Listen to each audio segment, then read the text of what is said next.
Welcome to The Final Bell, a national sports discussion show where we tackle the hottest topics in all of sports. I'm your host, Femi Abebefe, alongside Kylie Wade and Corey Colbo. How are the both of you doing? Phenomenal. Yeah, That's really excellent. good. That's excellent. It's good to hear. We're doing good here. It's Final Bell. We're swinging through it. Might as well get into the topics real quick. You know, I mean, recently, Isaiah Thomas came out and said that he believes LeBron James is a better athlete than the great one, Michael Jordan.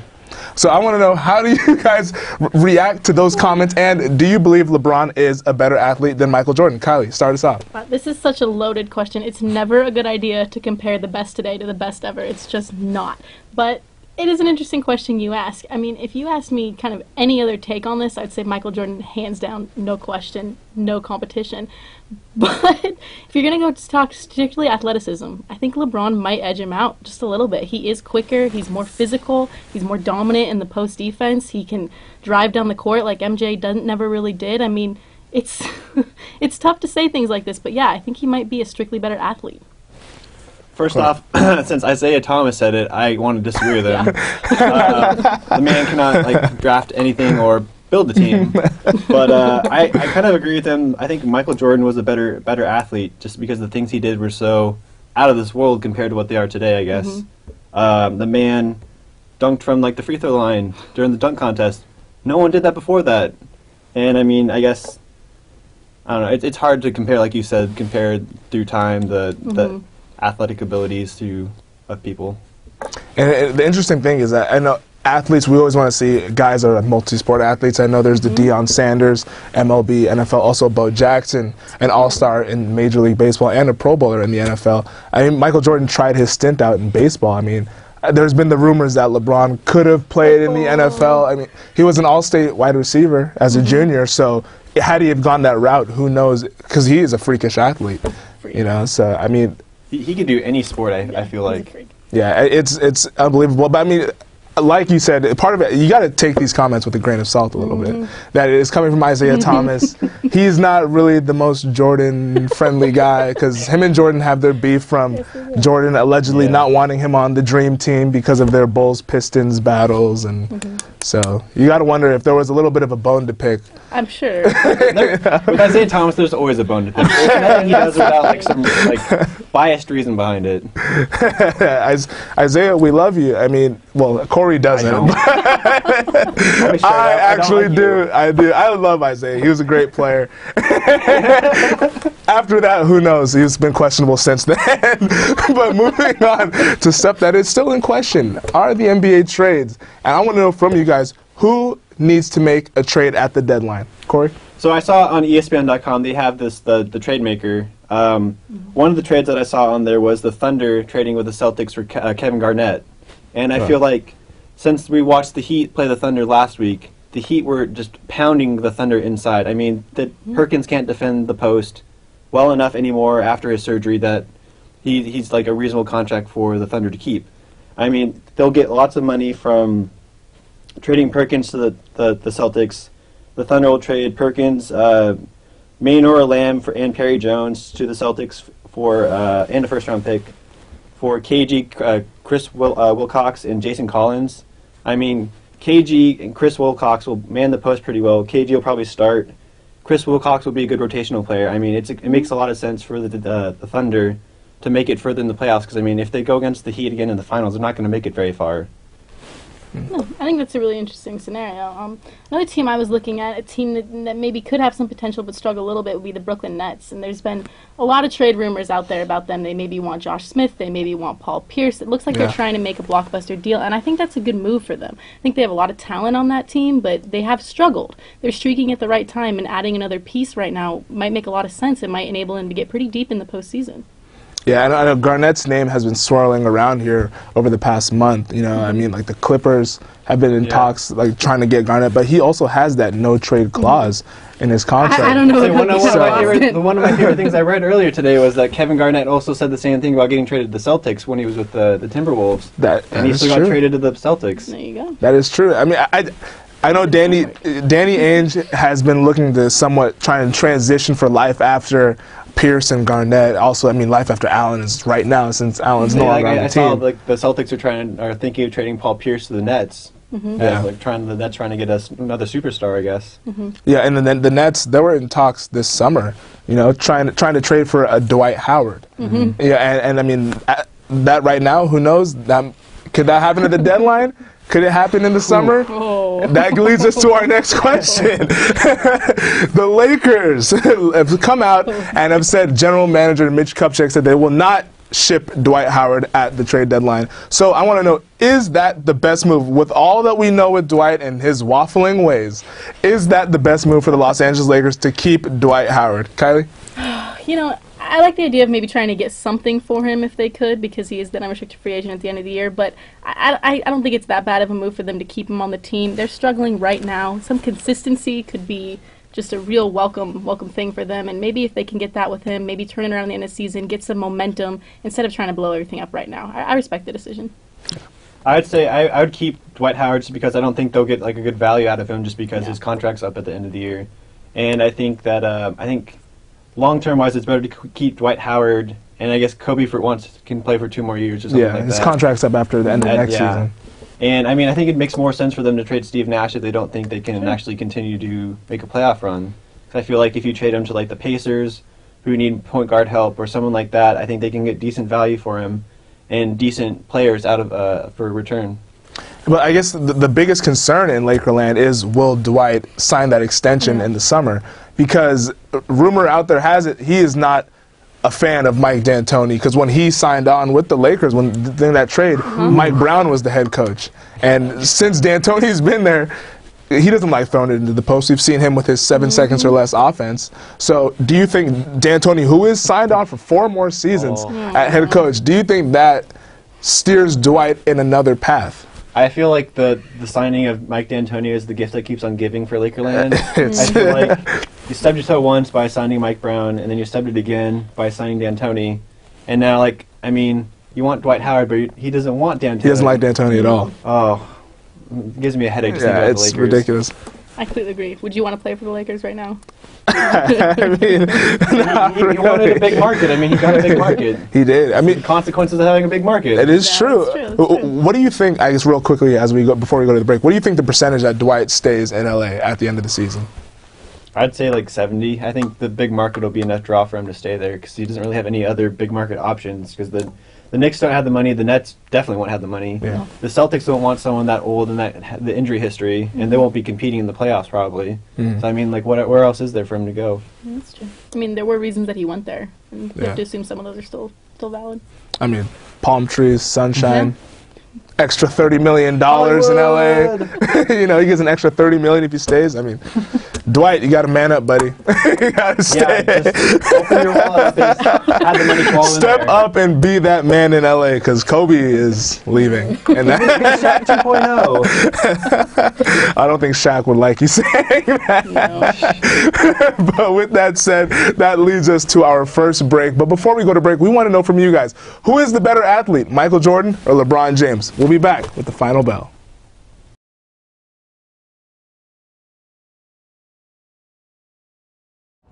Michael Jordan. I don't follow basketball very much, but I have seen him play, and I think he's phenomenal, so. Michael Jordan. Of course. Why? Why? Because LeBron James, you know, not to be a hater or anything, but he couldn't pull through on his own on the team, the Cleveland Cavaliers. He had to go to a team where, you know, he had another all-star, Dwayne Wade, and, you know, I don't consider him an all-star, Chris Bosh, to become a champion team. You know, like Michael Jordan, although he had Scottie Pippen and had great role players, he didn't have a super mega giant super Space Jam, star like Michael Jordan.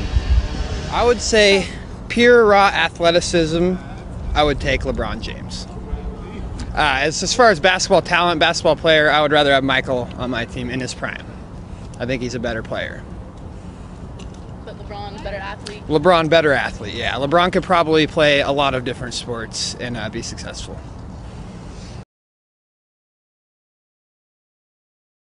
Welcome back to the Final Bell as we continue to tackle the hottest topics in all of sports. Something recently came out in FIFA. We're going international now. We're not sticking with American sports. We're going international. FIFA has come out and said that they will finally go to goal line technology starting in the 2013 Confederations Cup and in Brazil in the 2014 World Cup. This is something that has been long overdue as it affected games in the last World Cup and games after that. But what I want to know is, should other sports follow FIFA's example and implement goal line technology, maybe in the NFL or some sort of replay technology? Corey? Yes. Please, every sport needs like a little more technology in it, in my opinion. I mean, it's great for FIFA because I was reading earlier they're gonna have like a 10-second. They have to have the results after like 1 second if like the ball crosses over the line. The referees will be like acknowledged through like a signal on their watch, or like their watch will vibrate. Yeah. Cool things like that. Cool technology like that. And I feel like if baseball had this, they would have like a chip in the baseball or something where like the cork is, or I can have like a tracker thing on the foul lines and then the outfield wall. And I think that'd be a good thing for like determining home runs or foul balls. I think would be great technology like that. Yeah, I completely agree. I mean, we have the technology right now. It's out there, evidently. I don't know why it's not being used. I think sports should be as much about the athletic accomplishments of the people on the field and as little about the human error of the referees as possible. If we have the technology to do that, let's do it. No game should be decided because a ref blew a call. Exactly. I mean, I hate it. I always say good officials are the ones you don't know their names. You never want to know the official's name. But with this sort of technology, I mean, I think it'd speed games up. I know, because I know baseball's talked about they don't want more replay, but with this instance, you really wouldn't need it because it would be through technology. It'd be instant technology. I'm thinking like the NFL usually, because how they review every scoring play, if they would put a chip in the ball, that it would alarm the officials when it crossed the plane. You don't need to have that 20, 30-second replay that they have. Yeah, they have the idea to alert it at every down line, so there's no need to measure it anymore. You know whether so like first down or you may not even need a chip. You can pipe like sensors in like the first down flag things. I think that are on the field that can determine if like the ball or like a person like cross over the line. Yeah, why not? I think we should. I mean, shoot, we might not even need referees anymore. I'm not. Keep the refs. Jobs are important here in America. Get rid of the officials. We might have robots. I do not support right here. Corey is pro job. I am not an advocate of taking jobs away. I'm an advocate of using the technology that is out there and further advancing sports. And speaking of advancing, like that nice transition there, right? We are going to advanced stats. ESPN next week is coming out with their advanced statistics issue of ESPN the magazine, and I want to know from you guys. I know you're dying to get to this, so we're going to get to Kylie first because you might just go crazy. How have advanced stats changed the way that you watch sports? Well, I love them. I think that, as sports go on, you see athletes physically evolve. I like that the game's sort of mentally evolving as well with these advanced stats. I think it kind of changes the way that we understand the game. A lot of people can point to, well, some guy just has this quality that helps him out on the court. For some reason, he's better. And now these advanced stats are totally changing the way that we think about that, the way that we talk about that. We can say, well, yeah, look at his player efficiency rating. It makes sense. I'm going to go to my camera here. Go to his one shot. Hey, America. Corey. Just want to say the ESPN stat issue is like my holy grail usually. I feel that ESPN does usually a horrible job of covering like advanced stats or stats in general. I mean, MLB Tonight still uses ERA as like a measure of pitching success. That's an old school stat. My nose is like looking down at you, Baseball Tonight, but I think advanced stats have made baseball and I think other sports more fair. I feel like the Oakland A's have a chance now to be successful most seasons because they can kind of outthink the other teams. They don't have to use the muscle of money to accomplish winning more games. Players get more money or like an opportunity to even play, because I know like Brandon McCarthy, who was with the A's last season, he wouldn't have had a chance to start for like I think 3/4 of the teams if they didn't know that he was so successful at ground balls or having a whip, which is like basically the same thing for like efficiency for baseball pitchers. He wouldn't have the chance to like start or even be in the major leagues. I feel like just it gives more people more opportunities to be successful and to have a better life, I think. Yeah, and this is something that we've seen evolve throughout the years. You know, it's like baseball had with the sabermetrics, NBA with the PER. I mean, John Hollinger literally got a job by creating the player efficiency rating, and he used to write for the ESPN. Now he's the VP of basketball operations with the Memphis Grizzlies because they believe in what he's done and accomplished with these advanced stats. And ESPN came up with the QBR rating, you know? Yeah. So it's reaching all sports. When I saw that, I was like, whoa. ESPN came up with a comprehensive stat for quarterbacks. Yeah, it's really unbelievable how statistics and how it's really changed what we think of the athletes that we watch from now on. It's truly unbelievable. But with that said, we will go to another break. But before that, we always need to hear from you guys. So we're going to the voice of the people to find out whether other sports should implement instantaneous technology. We'll be back with the final bell.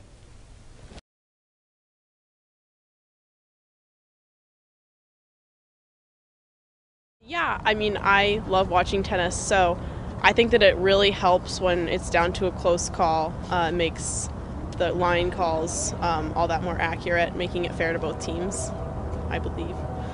I don't think so. I mean, there's, part of the excitement of the game is the referee's errors, and sometimes it goes your way, sometimes it doesn't. But a lot of people say the ball doesn't lie. So if maybe one game, the call goes against you, another game, maybe at a crucial point, it will go for you. So it brings, an interesting aspect to the game. I don't think the referee association or union would be for it, because that means that later on you won't need them, because you just have computers, technologies to have an exact, outcome instead of just,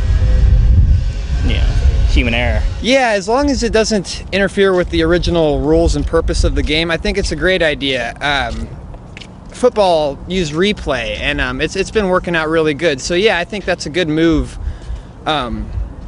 just to help get the calls right. You always want the right calls, as long as the technology isn't interfering with the original rules and purpose of the game. Then I think it's a good move. Yes.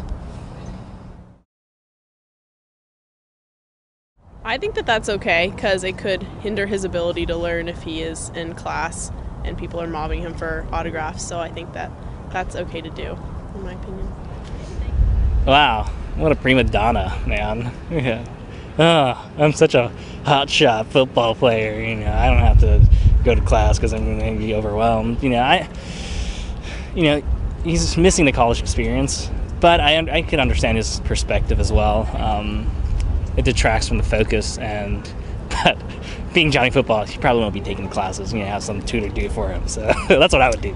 I think, Johnny Manziel is a young kid. He's the first freshman to ever win the Heisman Trophy. I think he's a special case. So for your average college football player, I would say, why skip the classroom experience? But Johnny Manziel, he's crazy. He just got thrown into the spotlight. He's super talented. He's got such a bright future. I think that if that's what him and whoever he's deciding this with thinks that's the best decision, then absolutely I think it's the best decision. I don't think he needs to miss out on any classroom experience, because he's going to be in the NFL most likely someday. And whatever he thinks is the best move, I would agree with.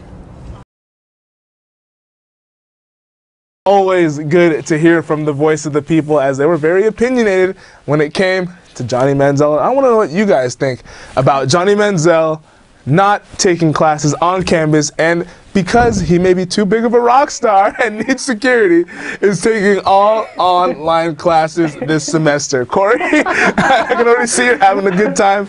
You start us off. I thought a good response to this one. As a member of the show, I'm noticed everywhere. And, oh, really? Downtown, when I go downtown with my friends. Tell us how that has affected your everyday life. My superstar lifestyle, sometimes can't handle being on campus, but I don't know how Johnny Manziel can actually get away with this. I mean, I know it's in the NCAA regulation that you can take online classes if it's available to everyone else, but I mean, he won one Heisman. It's not like he's like the best player in the nation. He was last season, but but I mean, like Tim Tebow, like I think we were talking about earlier. Tim Tebow went through this. He was fine being on campus and dealing with the fans. I mean, like Sam Bradford did the same thing too. It's not a big deal. I mean, if you really can get over it, you can work your way through it. Yeah. Yeah, I think it's kind of a silly excuse. He's just distracting all the classes with his autograph sessions, I guess. Maybe the professors want autographs. Maybe he needs a bigger class because I read there's like a 20-person class. Yeah, I mean, he like, should just take lecture classes. Jeez. I don't know. I mean, I think that this is only news because he's made news for maybe making some other strange decisions. He's kind of becoming. Boy's living the life. He's living the life. This is call him Johnny Party instead of Johnny Football. I mean, that's been more true lately. So I think that this is worrying people of is this an indication that he's not taking his responsibilities seriously? And that's a fair question to ask if you're going to entrust your NFL franchise to this kid. But I don't know if it's necessarily an indication that he's just over school and over caring on everything. I mean, people take online classes. Yeah. I just think his excuse about, I'm just too famous for class. So I mean, if he's like trying to argue from the point that he's like a student athlete and like an athlete, not first, but he's a student. I mean, if he's serious about his classes, then like the reasoning he's doing online classes so he can try harder and like focus more in his classes and not be hounded by the fans. I mean, that's good for him. And like you said, it's a good indication of his maturity. Yeah, if he came out and said that, then I think we would all understand. I mean, some people would probably think that he was probably just using that as an excuse, but to come out and say it's because of the fame and the legend of Johnny Football. It's like there's like you said, Cam Newton, Tim Tebow, Sam Bradford. Cam Newton's in class right now at Auburn, and he's in the NFL. He has more to offer to people than Johnny Football does, and he still somehow is managing to make it to class. Steph Curry went back to school when he was at Davidson. Vince Young's going. Exactly. You were barely able to get that out with the straight. But we've seen numerous star athletes be able to take classes on campus. So it just kind of raises some questions about Johnny Manziel and whether he is, unfortunately, like you were saying, the questions are out there. Whether fair or not, people are going to wonder. So Johnny, enroll next semester. Right? Now it's time for my one shot. Moving along to someone that has also made a lot of headlines. Danica Patrick made history and has now claimed the first pole in the Daytona 500 that will be taking place this Sunday. So I want to know, how big of a stepping stone is this for women in sports? Kylie? I mean, it's a stepping stone of sorts. It's an accomplishment. The first woman to ever do something that's notable. It should definitely, give other little girls I can dream of being in NASCAR someday, and then that's a great thing. But I don't know. I mean, her reputation is so interesting, and there's so many components to it that when she accomplishes something, she's got all that baggage attached to it of, well, is it just, is she just a sex symbol? Is it just endorsement money? Is it all these things? And that kind of takes a little bit away from the accomplishment of we're thinking about these things now, not necessarily that she's the best athlete out there. I could not agree with you more, Kylie. I mean, last week I talked about the Laundry Football League, more like really jokingly. Jokingly, put that out there. Yeah, jokingly. But I think you're totally correct. I think women, have a hard time being taken seriously in sports, and I feel that like if Danica Patrick wins she wins the pole in the Daytona 500, it's an accomplishment. It's a foot forward for I guess women in sports. But I mean, she's like you said, she has all the baggage of being pretty, I guess, as a determinant. And the GoDaddy Super Bowl commercials. So I mean, like, she probably wouldn't be famous for being in NASCAR for being a girl if she wasn't pretty. Because there's like tennis players like Maria Sharapova and like Anna Kournikova. Maria Sharapova was ranked #1, so she has the talent to do it. And Anna Kournikova didn't do anything with her career. She never won a tournament. Yeah, and it's to a degree. It's sad to me that women have to be judged by their attractiveness to be taken seriously in sports. But I don't know. Go Danica. Yeah, and it's going to be big Sunday. I mean, I'm sure a lot of people will be watching the Daytona 500 because NASCAR, underratedly is a very popular sport, especially in the South. But real quickly, what do you think Danica's chances are of doing the unthinkable and winning the Daytona 500? It's oof. I mean, Are you going 50 to 1? no, I'm not even put a lot on it. I mean, like the little that I know about NASCAR is like even if you're starting off at the pole, you have a very limited chance of even finishing in the top 10 or something like that because like all the crashes, all the people, just one thing. Crowds, like I mean, you can get a huge lead being on the pole, but I mean, if someone gets in an accident, you'll get packed together again. It's. I don't even know what to put an odds at it. I mean, it's completely different, the pole position race and then the actual race. So I'm not going to read too much into this. I don't think you can get me to place a bet on it. I'll put her in top 10. I'll say top 10. You think top 10? Top 10. That would be a very significant finish for her. That'd be excellent. But just when you thought we might not be talking NFL, what else did we talk you about? thought wrong. You thought wrong. Yeah, we had to talk about it. The NFL is a 12-month sport. Guarantee it. Write it down. Set it in stone. We're not going an episode without discussing We didn't talk about baseball and pitchers and catchers before last week. Nope. We'll get to baseball later on. As we get to spring training, we'll get more into the baseball groove. I told them last week we're breaking open the Cracker Jacks, you know? But you might need to seal them up for 1 week. You don't want them to go bad.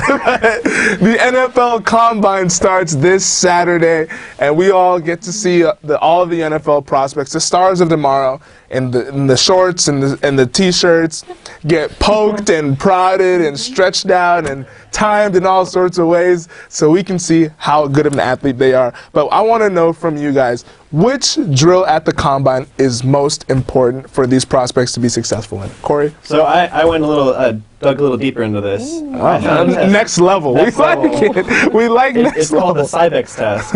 It's a test to determine the flexibility and muscle ratio an athlete has. Like it's a test between the quad and I think one other muscle in the leg to determine like a ratio to see how resistant to injury that player is and determine if he or she has gotten over an injury in the past and to see how healthy they are currently when they're taking the test. And as an executive, I would always want more information, especially on injury history. Yes. And it's the biggest thing for like an athlete. You want to know if he or she is coming to you with like a broken, like a torn hamstring or something like that. Yeah. The more information helps, and the fact that you can figure out an injury history earlier on, you can kind of make a plan for it. That would be huge, being able to predict injuries. Sticking a little more to the traditional drills, well, I do appreciate This guy's off the grid today. He's so We had fired by stats us. up today. I'm like, I know, but he's all fired up. up. He said the word stats, and it's over. I think it depends a little bit on the position. A little bit. It'd be tough to say overall. I mean, your lineman, you want to see the bench press. If I'm going to trust you to be pushing 300-pound men off of my quarterback for 3 hours every week, I'd like to see you bench press 225 pounds a few times. So that's important. For your backs, receivers, linebackers, I like the shuttle drill more than the 40. I think that's a better measure of short burst speed, which is more important to me. Your agility, your flexibility, your quickness, all those things are good. And for corners, I don't think you can beat the 3-cone drill. You want to see the fluidity of the hips. You can't teach that. You can't fix that. They either have it or they don't. You really want to see that when you're evaluating your defensive backs. Yeah, those are all excellent. Yeah, the 40 is the sexy drill, just because we're as a society, I guess we're very simplistic. We just like to see who is the fastest, running a straight line, A to B. That's what we want to see. But I mean, like you said, I totally agree. The 40. How many times in an NFL game do you see someone run 40 yards in a straight line? Like you rarely see that. every time Darius Harrod Bay gets a pass. I guess so, which is why he's not that effective. But I mean, real quickly here, I know news came out. Matt Barkley's not going to throw in the Combine because of his shoulder injury. Is not as healed. Do you think that hurts his stock? No, not really. I think he has his pro day later in March, so I think he's throwing at that. I'm sure he'll throw at that. He can only really go up from here because he's dropped so far after his really mediocre season at USC. Yeah. I thought he would be like a #1 pick or at least top 10 for sure. But he was the preseason #1 pick. You and I have talked about Matt Barkley. We like him a lot. I'm a fan. He's fallen from grace. USC needs their quarterbacks. They need to be drafted in the first round. They do. true. Yeah, I think he can come out and impress at his pro day, and that will be fine for him. He's also going to benefit. This is not a strong quarterback class, and there are going to be some teams that are desperate for some quarterbacks, and he's going to start to look real good when the draft rolls around. Yeah, that is true. Yeah, the closer the draft comes, the closer it comes, it's kind of like the better he'll start to look. Top 15 teams, they'll take all the quarterbacks, I think. Yeah. Yeah, we could see a run of quarterbacks like that. You never know. The draft is approaching. We're about 64 days away. Not again, it was counting ready. Take my vacation now. Yeah, get your vacation time in. With that said, that brings us to the conclusion of another episode of The Final Bell. You can find us on Facebook and on Twitter at _final_bell. And we will see you guys next week and every week. Always great to hear from you guys. We'll see you next week on The Final Bell. Follow me on Twitter.